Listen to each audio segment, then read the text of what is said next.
Hi everybody, this is Taz. Welcome back to Taz's Wig Closet. Today I'm going to show you how I thin my wigs.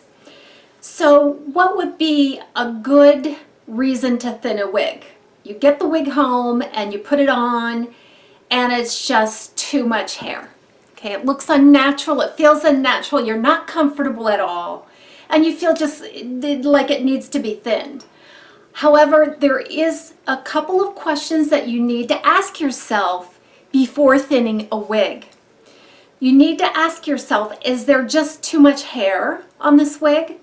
Or is there just too much permatease on this wig? Let me give you an example. I have Noriko Reese here. It's a standard Noriko cap and lots of permatease on the top and the crown. The density of this wig is very light. This is not a heavy density wig. If you go about thinning this wig, you could thin all day long and all you're going to end up with is permatease. It is not going to give you less volume by thinning a wig like this with a lot of permatease on the top. Okay? So you really need to be sure that what you're trying to do is thin a very dense wig versus depuff or devolumize a wig that has a lot of permatease. Because like I said, you could just thin on this one and eventually you're going to end up with something that's not wearable because you've taken off too much fiber and you still have this poof and this lift because of the permatease in the cap. So definitely you want to pay attention to that. What I am wearing is Jon Renau January, and I believe this is in the color Toasted Marshmallow. 27T613F, I'm pretty sure that's what it is. This January is in the color 22F16. So I have reviewed both of these wigs before, and I just felt like it was a bit heavy and unnatural around the face. So I'm going to try to show you a way to thin your wigs today that will give you a natural, realistic look. So I'm going to use January, and I've already gone through and thinned a little bit of this, but I feel like I wanted to do a little bit more. And I thought, hey, I think everybody would like to know how I do this. And up until now, I just really wasn't a big demonstration person. I'll tell you why. Because as a wig wearer, you kind of develop your own methods and madness, right? So, you know, you could get in front of everybody and show everybody how you do something, but ultimately somebody's going to say, well, that's not right. So-and-so does it this way. My point is, you do what makes you comfortable in a way that produces the result that you want. Don't worry about what everybody else is doing. I'm here to tell you that you can most certainly achieve a look a couple different ways. I know here in the Midwest, have you ever heard the saying, there's more than one way to skin a cat? I would never skin a cat. I don't know what that's about. But basically it just means that there's more than one way to get from point A to point B. And that's why I'm going to show you today. All right, so you can see where, and actually this Toasted Marshmallow was a bit thicker and denser than this one, which is the Blonde Brownie. But the sides were very thick, and right off of the hairline it was thick. Human hair, natural human hair, tends to be a little more thin around the face and at the hairlines. So you can see some baby hairs, some vellus hairs, and then it just generally gets a little more thick as it moves back into the main body of the hair. But on these particular styles, I love January. It's one of my favorite wigs. You'll see in an upcoming review. But I love it. It's beautiful. It has a lace front and a mono top. There's really no permatease on the top, but there's a lot of hair fiber here. And it's sewn in a way that can give you a lot of volume, which I like. But I just wanted more of a realistic appearance around the face and the edges. All right, so I have done a little bit of thinning here. So what you can see is that I've taken some out around the sides, just a little bit. And that's when I got my epiphany to show you what I'm doing. And so I have a little bit more work to do, and that will be my demonstration. When you take hair out as well, it kind of springs up a little bit. It changes the texture slightly, so there's just less hair to weigh it down, okay? And I like the effect that I got here. I am going to use an example. I'm going to tell you about a story where I over-thinned a wig. I initially, when I was brand new, I got the Jon Renau Aaliyah. And although Aaliyah is a lace front and mono top, that wig had a lot of permatease, especially around the ears and at the nape. And it was just a lot of permatease in the wrong places for me. It didn't flatter me as a style. And it just appeared to be thick and voluminous, and I wanted to thin that wig so badly. So I bought my thinning shears, and I went about, I think I watched 1 or 2 videos on how to do it. And so I began thinning and did a little more and put it on and did a little more and put it on. And it's like this, you know, I've been taking a ton of hair out of this wig, but the appearance is the same. It's still poofy in all the wrong places. What am I doing wrong? Well, what I was doing wrong is because I confused a high density wig, well, a high permatease wig for a high density wig. So Aaliyah just had a lot of permatease in it, and I ended up ruining that wig because I just went way too far. And I got down to the point where there was very little fiber, and all it was permatease with just a few little fibers sticking out. So bad experiment and mistake, and I think we all have stories like that. The other one is Sweet Talk by Gabor. That is a beautiful choppy wave, tousled beach wave style, but it has a ton of permatease throughout the entire cap, despite the fact that it's that it has a lace front and a left side part. There was a lot of permatease in that wig. So again, I was careful because I knew from Aaliyah that this could be the case, and I just thinned and thinned and thinned, and then it ended up to within an inch of its life, I thinned Sweet Talk, and I could still wear her.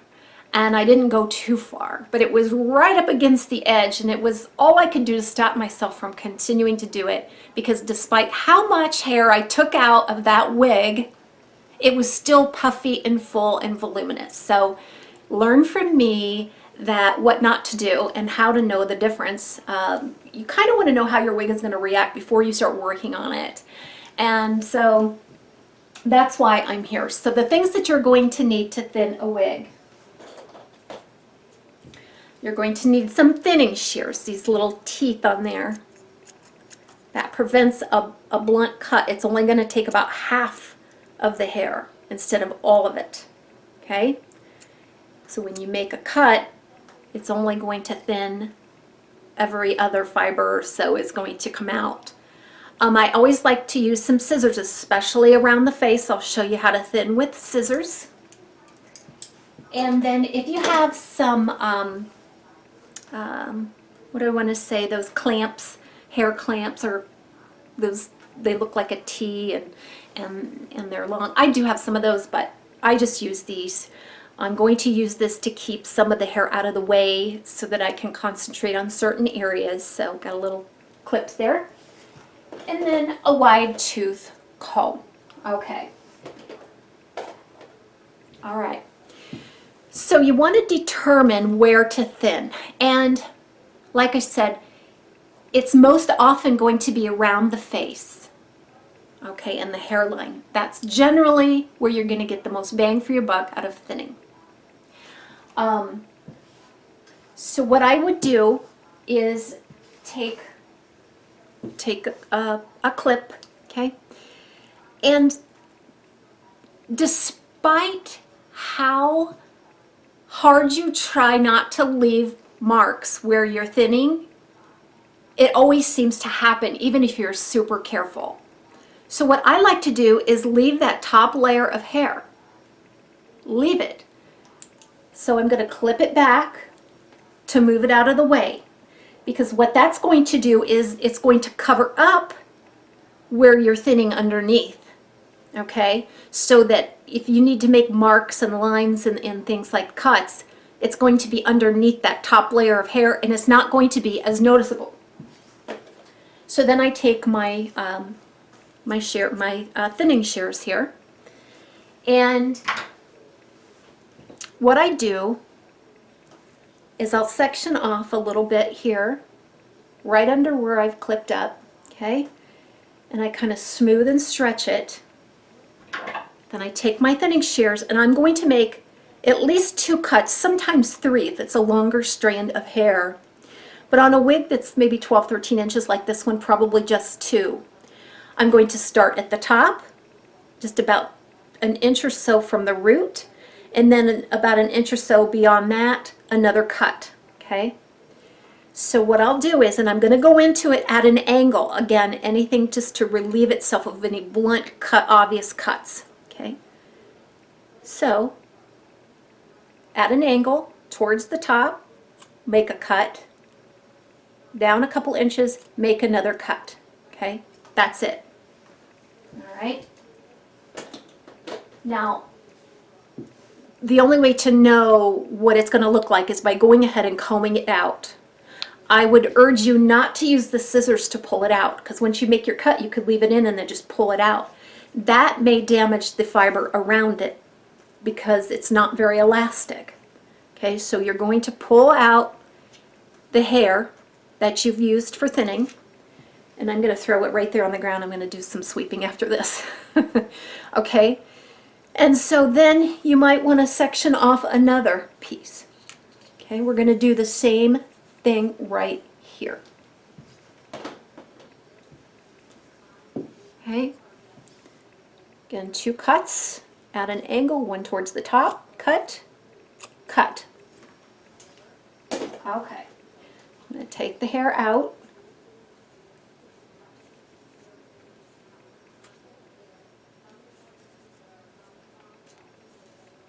Okay.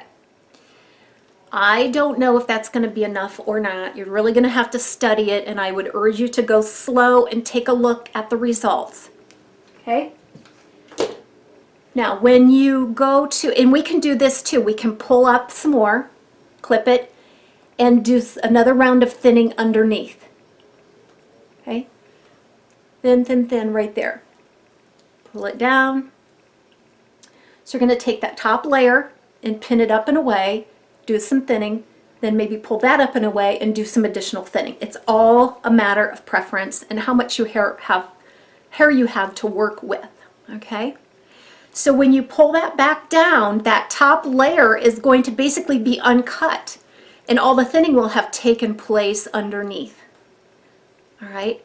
That's going to give you a much more realistic touch, because despite your best efforts, you can sometimes get little cut lines in there, especially on straight wigs. They're more forgiving on a curly wig. But on a straight wig, you have to use this method of pulling up that top layer. I really believe in that. Okay? So we can do this on both sides. So I'm going to try on this side. Now the bang area and around the front, I'm going to tackle this next, but we're just doing the sides right now. So I'm going to pull up that top layer. Pin it back. Let's see here. I'm going to section off a piece.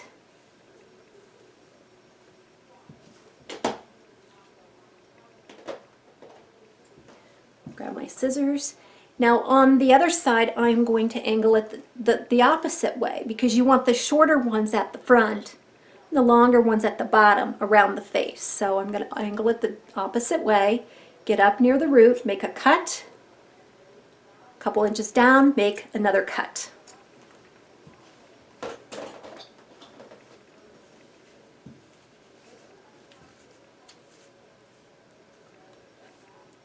There is a lot of fiber on these wigs. Okay, I'm going to do that once more. right here.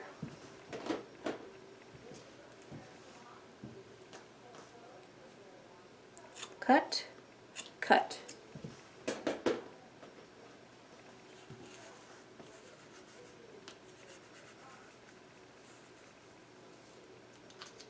Okay.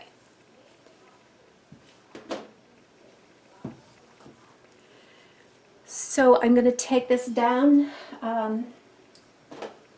and let that top layer just fall back into place. And it's a little bit thinner. Okay.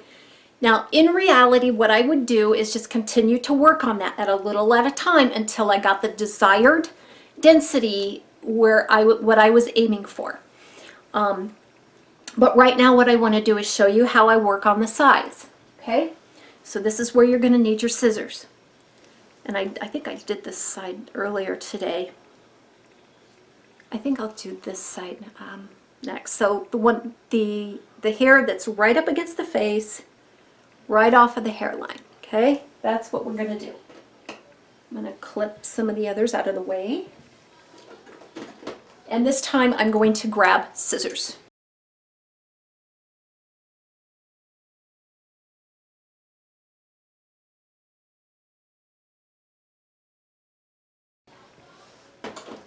First of all, let me make my, okay. So a little bit at a time. So I'm going to take this right here, that's right up against that lace front, and I'm going to twist the fiber. Twist it tightly all the way down. And I'm going to move it more towards the middle. Okay? And then, and this is extremely hard to do in front of the camera. Okay? But I'm trying to think now because everything is opposite.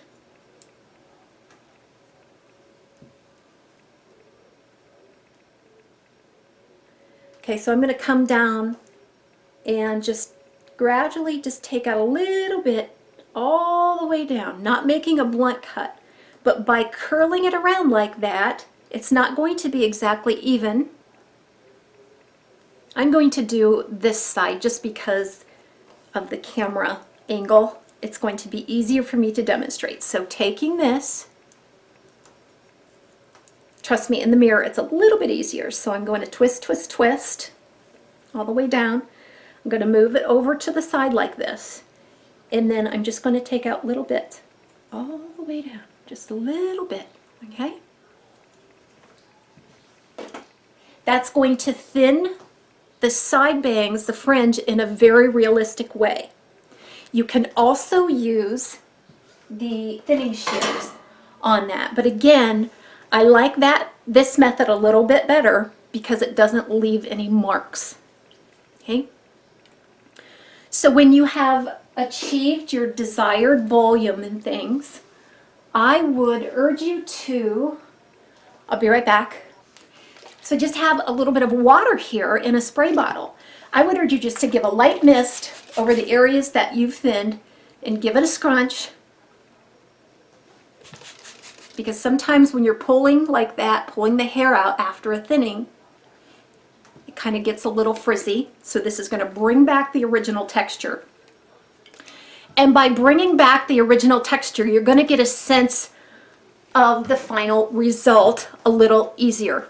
Okay? This already lays more naturally to me because I've taken some of the weight out from the sides.